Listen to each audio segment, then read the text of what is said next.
দাজ্জাল কি মানুষ না জিন নাকি? দাজ্জাল কে? এটা ফেরেশতা নাকি জিন না মানুষ? কি? এটাও একটা প্রশ্নের বিষয়। কিভাবে? দেখুন, আল্লাহর নবী সাল্লাল্লাহু আলাইহি ওয়াসাল্লাম বলছেন নূহ আলাইহিস সালামের সময়ও নূহ আলাইহিস সালাম তার কওমকে দাজ্জাল সম্পর্কে সতর্ক করেছেন। তার মানে পৃথিবীর সূচনা থেকে সে পৃথিবীতে ছিল এবং সে বের হবে শেষ জামানায়, এবং বের হয়ে সে তার অনুসারীদেরকে নিয়ে বিশ্বটাকে শাসন করবে। তার মানে অনেক লম্বা একটা হায়াত সে পেয়েছে। কোন জাতি এত লম্বা হায়াত পায় বলেন তো? কোন জাতি? মানব জাতিকে এত লম্বা হায়াত পায়? একটা মিস্টেরিয়াস ক্যারেক্টার দাজ্জাল। সে কি? তারপরে দেখুন, নবী সাল্লাল্লাহু আলাইহি ওয়াসাল্লাম একটা হাদিসের মধ্যে বলেছেন যে তাকে ওই তামিম দারির ওই দ্বীপে বন্দী করে রাখা হয়েছে। আপনারা হাদিসটা জানেন? দ্বীপে বন্দী থাকা অবস্থায় তাকে সাহাবীরা দেখেছেন অনেক বিশাল আকৃতিতে, ঠিক আছে? এবং সাহাবীদেরকে সে প্রশ্ন করছিল, তামিম দারিকে প্রশ্ন করছিল যে বাইসানের খেজুর বাগানে খেজুর কি ধরে? বলে হ্যাঁ ধরে। সে বলছে অচিরেই আর ধরবে না। তারপরে বলছে তাবারিয়া হ্রদে কি পানি আছে? সাহাবীরা বলছেন আছে। বলছে অচিরেই পানি থাকবে না। তোমাদের ওই উম্মি নবীর কি খবর? সাহাবীরা বলছেন যে তিনি মক্কা থেকে মদিনায় হিজরত করে এসেছেন, বদরের যুদ্ধ হয়েছে, বালতির মতো তার অবস্থা, একবার এদিকে পাল্লা ভারী হয় একবার এদিকে পাল্লা ভারী হয়। মানে বদরে জিতেছেন, উহুদে বিপর্যস্ত হয়েছেন। তখন এই ব্যক্তি বলছে যে তোমাদের জন্য উত্তম হবে ওই ব্যক্তির অনুসরণ করা। দাজ্জাল এই কথা বলছে, তোমাদের জন্য উত্তম হবে ওই উম্মি নবীর অনুসরণ করা। তখন সাহাবীরা জিজ্ঞাসা করছেন আপনি কে? তো সে বলছে যে আমি হচ্ছি দাজ্জাল, আমি হচ্ছি দাজ্জাল। আমাকে অচিরেই এখান থেকে মুক্ত হওয়ার অনুমতি দেওয়া হবে, তখন আমি এই পৃথিবীটাকে শাসন করব। এখানে সাহাবীরা দেখে আসছেন, যারা দেখে আসছেন তারা পরে ইসলাম কবুল করেছেন। তখন তারা মুসলিম ছিলেন না, খ্রিস্টান ছিলেন। কথা বুঝতে পারছেন? আর এখানে আমরা তাকে একটা বিশাল দেহি দেখলাম, শিকল দিয়ে বন্দী। আবার নবী সাল্লাল্লাহু আলাইহি ওয়াসাল্লাম একদিন মদিনার মধ্যে উমর রাদিয়াল্লাহু আনহুকে নিয়ে হাঁটছেন, সহিহ মুসলিমে আছে। খবর পাওয়া গেল যে মদিনায় একটা যুবক ছেলে আছে, ইহুদি মায়ের সন্তান একটা যুবক ছেলে, যার চুলগুলা কোকড়ানো, চোখটা একটু ফোলা, যার আলামতগুলো দাজ্জালের সাথে মিলে যাচ্ছে। তখন নবী সাল্লাল্লাহু আলাইহি ওয়াসাল্লাম ওমর ইবনে খাত্তাবকে নিয়ে ওদের বাসায় গেলেন। দেখলেন খেজুর বাগানে সে বসে আছে, মনোযোগ দিন। এবার নবীজি গিয়ে বললেন যে তুমি কি দেখো? সেই ছেলেটা বলছে আমি আরশ দেখি। আরশ বোঝেন? সিংহাসন। কোথায় তোমার আরশ? সেই ছেলে বলছে পানির উপরে। কোথায়? পানির উপরে। নবীজি বলছেন তুমি তো তাহলে শয়তানকে দেখো। নবীজি বলছেন তুমি কি বিশ্বাস করো যে আমি শেষ নবী? সেই ছেলে বলছে আপনি কি বিশ্বাস করেন যে আমি নবী? কি বুঝতে পারছেন কথা আমার? নবীজি বলছেন তুমি কি বিশ্বাস করো যে আমি শেষ নবী? সেই ছেলে বলছে আপনি কি বিশ্বাস করেন যে আমি নবী? ওমর রাদিয়াল্লাহু আনহু তরোয়ালের খাপ খোলা সারা। তিনি বললেন যে ইয়া রাসূলুল্লাহ অনুমতি দেন, এর গর্দানটাকে নামাই দিই, বেয়াদব, আপনার সাথে বেয়াদবি করছে। তখন নবী সাল্লাল্লাহু আলাইহি ওয়াসাল্লাম বললেন দাআহু ইয়া ওমর, তাকে ছেড়ে দাও। যদি সে সত্যিকার অর্থেই দাজ্জাল হয়ে থাকে, তুমি ওমর তাকে হত্যা করতে পারবে না। কেন হত্যা করতে পারবেন না? কারণ দাজ্জালের নিহত হওয়া লেখা আছে ঈসা আলাইহিস সালামের হাতে। কার হাতে? ঈসা আলাইহিস সালাম যখন আসবেন, এই প্যালেস্টাইনের বাবে লুদ নামক জায়গায় দাজ্জালকে মারা হবে। ঠিক আছে কথা? তাহলে ওমর তুমি তাকে হত্যা করতে পারবে না। আর যদি সে দাজ্জাল না হয়ে থাকে, নিরপরাধ মানুষকে হত্যা করে কোনো লাভ নেই। এখানে চান্স নেওয়া হলো 50-50। এক হাদিসে আপনি দেখছেন নবীজি বলছেন নূহ আলাইহিস সালাম তার কওমকে দাজ্জাল সম্পর্কে সতর্ক করেছেন। এক হাদিসে নবীজি বলছেন সে বের হলে 40 দিন বিশ্ব শাসন করবে। প্রথম দিন 1 বছর, দ্বিতীয় দিন 1 মাস, তৃতীয় দিন 1 সপ্তাহ, বাকি দিন আমাদের মতো। আরেক হাদিসে নবীজি বলছেন তামিম দারি দেখে এসেছে তাকে কোথায়? দ্বীপে বন্দী অবস্থায়, সে ছাড়া পাবে অচিরেই। আবার এখানে নবী সাল্লাল্লাহু আলাইহি ওয়াসাল্লাম মদিনাতেই একটা যুবক ছেলেকে দাজ্জাল মনে করে ইনভেস্টিগেট করলেন। আপনার কাছে কি সাবজেক্টটা সহজ মনে হচ্ছে না কঠিন? খুব সহজ কি না কঠিন? চিন্তা করতে হবে কি হবে না? এতই জটিল একটা ক্যারেক্টার। শুধু তাই না, নবীজি আরো বলছেন সে যখন বের হবে 4টা জায়গার কথা পাওয়া যাচ্ছে হাদিসে, 4টা জায়গা কোত্থেকে বের হবে। এখানে কিন্তু নবীজি মদিনাতে তাকে খুঁজলেন, ইনভেস্টিগেট করলেন। আবার আরেকটা হাদিসে নবীজি বলেছেন সে যখন বের হবে শেষ জামানায় তখন মক্কায় ঢুকতে পারবে না, মদিনায় ঢুকতে পারবে না। আপনারা হাদিসটা জানেন না? আলেমরা তো জানেন। মক্কাতেও ঢুকতে পারবে না, মদিনাতেও ঢুকতে পারবে না। খোলা তরোয়াল নিয়ে ফেরেশতারা দাঁড়িয়ে থাকবেন। আবার সেই নবী মুহাম্মদ সাল্লাল্লাহু আলাইহি ওয়াসাল্লাম মদিনাতে এই ছেলেটাকে দাজ্জাল ভাবছেন, ইনভেস্টিগেট করছেন। তার মানে তারা সতর্ক ছিলেন। এই ছেলের নাম ছিল ইবনে সাইয়্যিদ। কি নাম? ইবনে সাইয়্যিদ, নাম মনে রাখবেন। এর একটা বিস্ময়কর ক্যারেক্টার। আবার সেই নবী সাল্লাল্লাহু আলাইহি ওয়াসাল্লাম বলেছেন শেষ জামানাতে দাজ্জাল বের হবে খোরাসান থেকে। কোন জায়গা? খোরাসান বলতে কোন জায়গা? এটা মূলত এর হার্ট হচ্ছে আফগানিস্তান, এর পাশে এই যে বেলুচিস্তান, এই যে উজবেকিস্তান, ইরানের কিছু অংশ, এই পুরো জায়গাটা, শুধু একটা দেশ না, পুরো জায়গাটা এর হার্ট হচ্ছে আফগানিস্তান। খোরাসান থেকে বের হবে। আরেক হাদিসে নবীজি বলছেন সে ইস্পাহান থেকে বের হবে। কোন জায়গা? ইস্পাহান এখন ইরানে। ভৌগোলিক বিষয় যখন তখন চেঞ্জ হয়ে যায়, হয় কি না? আগে কি ইরাক ইরান এরকম পার্ট ছিল? আগে কি এভাবে এই 52টা দেশের ভাগ ছিল? লেবানন, জর্ডান, সৌদি আরব, ইরাক ইরান এরকম ভাগ ছিল না। এক অঞ্চল ছিল শাম, একটা হেজাজ, একটা নাজদ, এরকম আর কি ভাগ ছিল। তো এটা চেঞ্জ হয়। ওই হাদিসে আসছে ইস্পাহান থেকে একটাতে, আরেকটাতে আসছে ইরাক এবং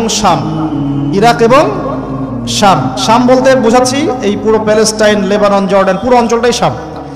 আর ইরাক তো আপনারা জানেন। ইরাক এবং শামের মাঝখানের একটা রাস্তা থেকে বের হবে। 3টা জায়গা। আরেকটা 4 নাম্বার খাল্লা নামে একটা জায়গা থেকে সে বের হবে। আর এই খাল্লা আপনি গুগলে সার্চ দিয়ে পাবেন না। গুগলের সাথেও দাজ্জালের অনুসারীদের একটা সম্পর্ক আছে, আপনার ফেসবুকের সাথেও আছে, প্রযুক্তিগুলোর সাথেও আছে, নিউক্লিয়ার ওয়েপন্সের সাথেও আছে, বর্তমান ব্যাংকিং সিস্টেমের সাথেও আছে, এবং বর্তমান গ্লোবাল পলিটিক্যাল অ্যাফেয়ার্সের সাথেও দাজ্জালের অনুসারীদের সরাসরি সম্পৃক্ততা আছে। আমি বলি নাই দাজ্জালের সম্পৃক্ততা আছে, দাজ্জালের অনুসারীদের সরাসরি সম্পৃক্ততা আছে। ওই যে 4টা জায়গার কথা বললাম, সে বের হবে ইত্যাদি ইত্যাদি। এবার সে মানুষের রূপ ধরে আমাদের সমাজে প্রবেশ করবে এবং তার অনুসারীদেরকে নিয়ে ম্যাসাকার করা শুরু করবে। কিন্তু মুসলিমদের মধ্যে একটা বাহিনী শেষ পর্যন্ত তার সাথে যুদ্ধ করতে থাকবে, শেষ পর্যন্ত। লা তুকাতিলুন্নাল ইয়াহুদ। এমনকি গাছের পিছনে ওরা লুকালেও আল্লাহ নবী বলছেন যে গাছ পাথর কথা বলবে আমার পিছনে আছে, এসো মেরে যাও। হতে হতে হতে হতে যখন মুসলিমরা একটু কোণঠাসা, আল্লাহ পাক পাঠাবেন আসমান থেকে ওই মাসিহকে, যে মাসিহকে তারা চিনতে পারে নাই। আর ওরা যাকে মাসিহ মনে করছে, তাহলে এই মাসিহটা কে? এ মিথ্যা মাসিহুদ দাজ্জাল। কথা বুঝতে পারছেন? তাহলে সবচেয়ে বড় প্রতারণার শিকার কারা হচ্ছে? এই ইহুদিরাই। এই বিশ্বের সবচেয়ে বড় প্রতারণার শিকার তারাই হচ্ছে। মাসিহুদ দাজ্জাল ওদেরকেই প্রতারণা করছে। বুঝতে পারেন কথা? ওদের সাথেই সবচেয়ে বড় প্রতারণা হচ্ছে। ওরা মনে করছে এই সত্যিকারের মাসিহ, সে আসলে আমরা বিশ্ব রুল করব। সে সত্যিকারের মাসিহ নয়। ঈসা ইবনে মারিয়াম আসবেন কিভাবে সেটাও এসেছে। 2 জন ফেরেশতার কাঁধে ভর দিয়ে তিনি নামবেন শাম অর্থাৎ সিরিয়ার দামেস্ক শহরের মধ্যে। কোন শহর? দামেস্ক। এই জায়গাগুলো খুব বরকতময়। আল্লাহ নবী দোয়া করেছেন, আল্লাহ শামে বরকত দাও, আল্লাহ ইয়েমেনে বরকত দাও, আল্লাহ শামে বরকত দাও, আল্লাহ ইয়েমেনে বরকত দাও। আর মুসলমানরা বলছিল আল্লাহ রসুল আমাদের নাজদেও বরকত দিতে বলেন, আমাদের নাজদেও বরকত দিতে বলেন। আল্লাহ নবী বলছেন যে নাজদে বরকত না, বরং ওখান থেকে ভূমিকম্প বের হবে, ওখান থেকে শয়তানের শিং বের হবে। চিন্তা করে, ওই যে বললাম নাজদিরা তুর্কিদের বিরুদ্ধে যুদ্ধ করেছিল, অটোম্যান এম্পায়ারের বিরুদ্ধে যুদ্ধ করেছে ব্রিটেনের সাথে হাত মিলিয়ে। ওরাই এখন সারা বিশ্ব, বাংলাদেশে ওদের লেসপেন্সার আছে বহুত, বাংলাদেশে ওদের বহুত লেসপেন্সার আছে। তারা বলে ওই যে দেখবেন যে যখনই আমরা এগুলো নিয়ে আপনাদেরকে সচেতন করতে চাই, মানে এরা তো খারাজি হয়ে গেছে, উগ্র হয়ে গেছে, এই হয়ে গেছে, সেই হয়ে গেছে, এভাবে করে গভর্নমেন্ট প্রশাসন সবার কাছে আমাদেরকে বিতর্কিত করার চেষ্টা করে। অথচ আমরা কি কারো শত্রু? আমরা কি এই আলোচনাগুলো করে ওয়ার্ল্ডের প্রেক্ষাপট বদলাতে পারবো? পারবো না। কিন্তু আমাদের প্রজন্মকে আমরা জানাতে তো পারবো, যাতে তারা আত্মবিশ্বাসী হয়ে গড়ে ওঠে যে আমরা এই নতজন মনোভাব নিয়ে পৃথিবী থেকে যাবো না ইনশাআল্লাহ। আমরা পৃথিবী থেকে মাথা উঁচু করেই যাবো ইনশাআল্লাহ। মুসলিমদের হাতেই বিশ্বের বিজয় লেখা আছে, আস্তে আস্তে বিশ্ব ওদিকে যাবে, এটা তো ওদেরকে জানতে হবে। আমরা ওদেরকে জানাচ্ছি মাত্র। তো নাশ থেকে বের হবে শয়তানের শিং, এটা বলা হয়েছে। যাই হোক, এখন ঈসা ইবনে মারিয়াম আসবেন এই সিরিয়ার দামেস্ক, চুল দিয়ে টপ টপ করে পানি পড়তে থাকবে, মুক্তা ঝরছে এরকম পানি।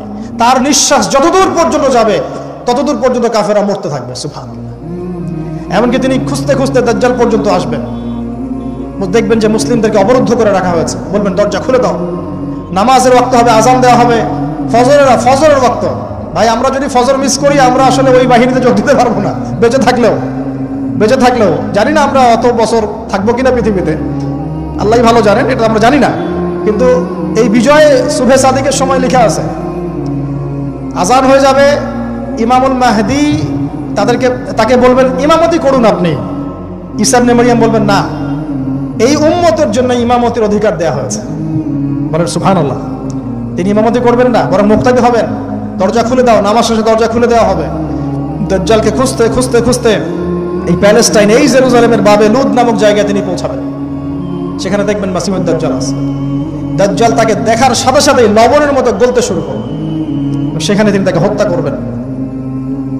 একজন করে এই সন্ত্রাসী যারা এখন এই নিরীহ মানুষদেরকে হত্যা করছে, এদেরকে হত্যা করা হবে একজন করে, একজনকে ছাড়া হবে না।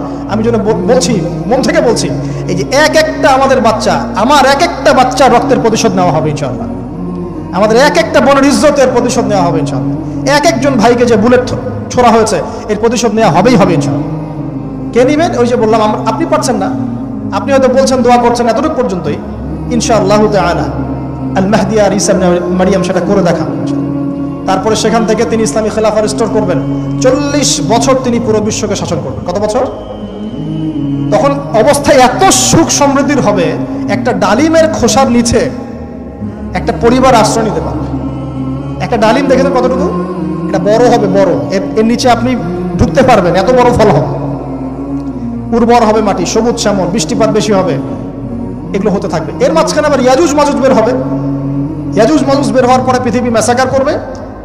তারা এমনভাবে পৃথিবীতে ম্যাসাকার করবে যে ঈসা আলাইহিস সালাম এবং তার অনুসারীরা তুর পাহাড়ে গিয়ে লুকাবেন, আত্মগোপন করবেন, এবং তাবারিয়া হ্রদের পানি তারা খেয়ে ফেলবে।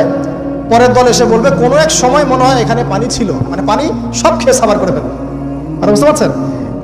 ঈসা আলাইহিস সালাম দোয়া করবেন, আল্লাহ এই আযাব থেকে আমাদেরকে তুমি বাঁচাও।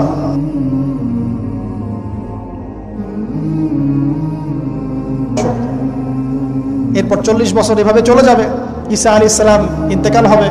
তারপরে হাদিসে আসছে মানুষ আবারও খারাপ হওয়া শুরু করবে। এত খারাপ হবে, এত জঘন্য হবে যে আল্লাহ শব্দটা বলার মতো একটা মানুষ আর পৃথিবীতে থাকবে না। একটা মিষ্টি মৃদু একটা বাতাস আসবে, এই বাতাস মুমিনদের বগলের নিচ দিয়ে প্রবাহিত হবে, এবং যার অন্তরে 1 সরিষা দানা পরিমাণ ঈমান আছে, ওই বাতাসে তার জান কবজ হয়ে যাবে। বাকি থাকবে সবে যে গরু, ছাগল, হাঁস মুরগির মতো মানুষ, গবাদি পশু। আল্লাহ বলার মতো মানুষ নাই, রাস্তা মরে মরে জেনা করবে। এটা আরো অনেক পরের কথা, অনেক পরের কথা। আমরা ওই যুগ দেখতেও চাই না, বাঁচতেও চাই না ওই যুগে, তাই না ভাই? আল্লাহ পাক বলছেন এরপরে, আল্লাহ রাসূল সাল্লাল্লাহু আলাইহি ওয়াসাল্লাম বলছেন এরপরে একদিন সকালে হঠাৎ করে দেখবে কেনা বেচা করতে করতে, কথা বলতে বলতে, পানি পান করতে করতে, খাবার খেতে খেতে এই যে পশ্চিম দিক থেকে সূর্য উঠে গেছে। তার মানে কি ওই দিন কিয়ামত হয়ে যাবে, এবং এটা এত ফাস্ট হবে, এত দ্রুত হবে। আল্লাহ রাসূল সাল্লাল্লাহু আলাইহি ওয়াসাল্লাম বলেছেন যে কেউ বাসায় ফিরে যাবে, আহাল পরিবারের সাথে একটা দেখা করবে, এই সুযোগ পাবে না। একদম ইনস্ট্যান্ট ডেথ। একটা বজ্রনীনাদ, প্রচন্ড মানে শব্দ, এটাতে বিকট একটা শব্দে পুরো মহাবিশ্ব তোলপাড় সৃষ্টি হয়ে যাবে, একদম শেষ। এই হলো সিঙ্গার প্রথম ফুক, শেষ, সব ডেট। এই যে আমাদের এত বাহাদুরি, এত কিছু সব শেষ, মানে পৃথিবী আস্তে আস্তে ওর শেষের দিকে যাচ্ছে।